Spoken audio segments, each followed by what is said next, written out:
Everyone, NEET 2024 जो PYQ series थी वो हमारी जूलॉजी वाला पार्ट तो कंप्लीट हुआ है। I be covering the rest portion also. साथ ही हम जो अदर नीट री एग्ज़ाम्स हुए थे उनके क्वेश्चंस को भी अब लुक आफ्टर करेंगे beginning from tomorrow, right.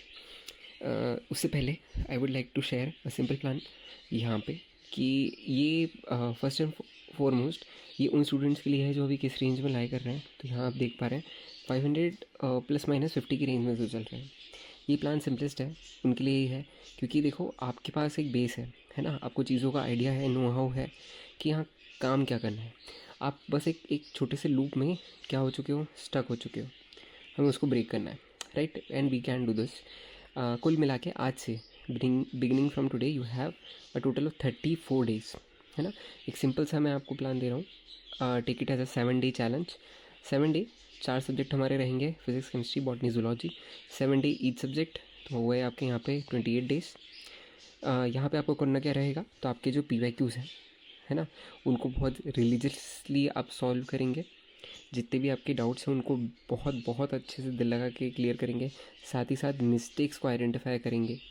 Okay, अच्छा, जब आप ये कर लेंगे या और अपनी जो क्लास की DPPs हैं जो भी आपको अलॉट होती हैं, या कोई प्रैक्टिस शीट है या नोट्स हैं, जो भी अपने क्लास के होमवर्क के क्वेश्चन होंगे उनको आप बहुत अच्छे से देखेंगे। वहाँ पे भी मिस्टेक ढूंढिए, लेकिन मिस्टेक को केवल ये सोच के रेक्टिफाई नहीं करना है कि यार अच्छा ये होगी, मैं ऐसे नहीं करूँगा, है ना। अपने ब्रेन को अमेंड कीजिए, ठीक है, उसको एक रूल दे दीजिए कि नहीं, ये मिस्टेक दोबारा हमको नहीं करनी है। सेकंड, आप रेक्टिफाई जब आप करेंगे तो साइंटिफिकली कीजिए। कैसे? रिवाइज करके। चाहे आप आपके नोट्स को देख लीजिए, ठीक है, आप NCERT फॉलो कर लीजिए, ओके, है ना, कोई भी चीज़ आप फॉलो कर लीजिए, बट डू इट रिलीजियसली। तभी यहाँ पे क्या होगा कि PYQs पे आपकी मिस्टेक जो है कम होगी, नेगेटिव मार्किंग आपकी कम जाएगी, और साथ ही साथ एक कॉन्फिडेंस बिल्डअप होगा, है ना। और यकीन मानिए this is the only scientific way, है ना, जो अवेलेबल है, ठीक है। और ये सब पे काम करेगा, चाहे आप खुद को लो on confidence, low on brain power माने, चाहे आप खुद को हाई ऑन कॉन्फिडेंस माने या जीनियस समझें, इट वर्क्स फॉर ऑल। दूसरा, ये प्लान उन लोगों के लिए तो बिल्कुल नहीं है जो अभी भी यूट्यूब पे आते हैं और सर्च करते हैं क्या कि हाउ टू स्कोर 600, है ना, इन 30 डेज़। 700 पॉसिबल है क्या?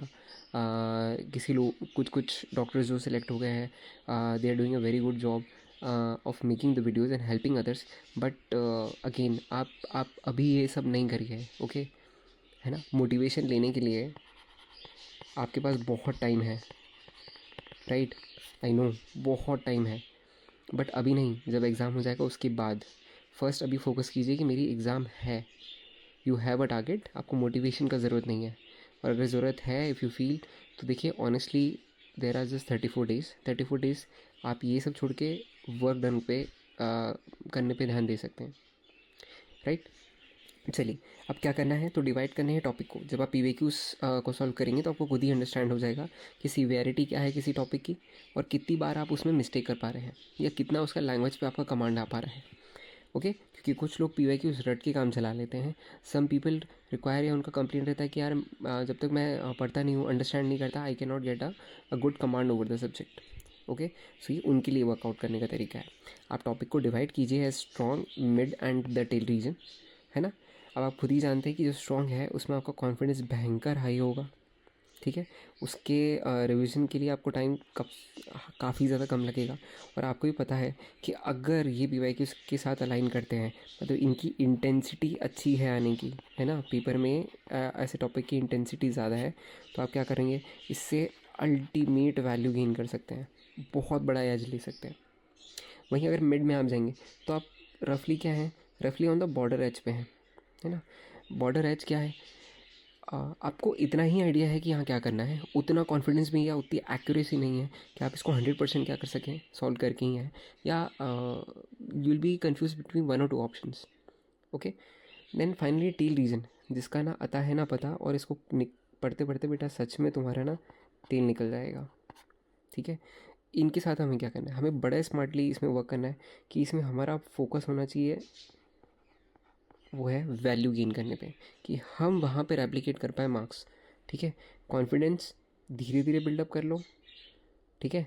टाइम इसमें बहुत ज़्यादा लगेगा, सो बहुत जुडिशियसली इसको चूज़ करिए, हमेशा यहाँ फैक्टर रखिए वैल्यू का, राइट।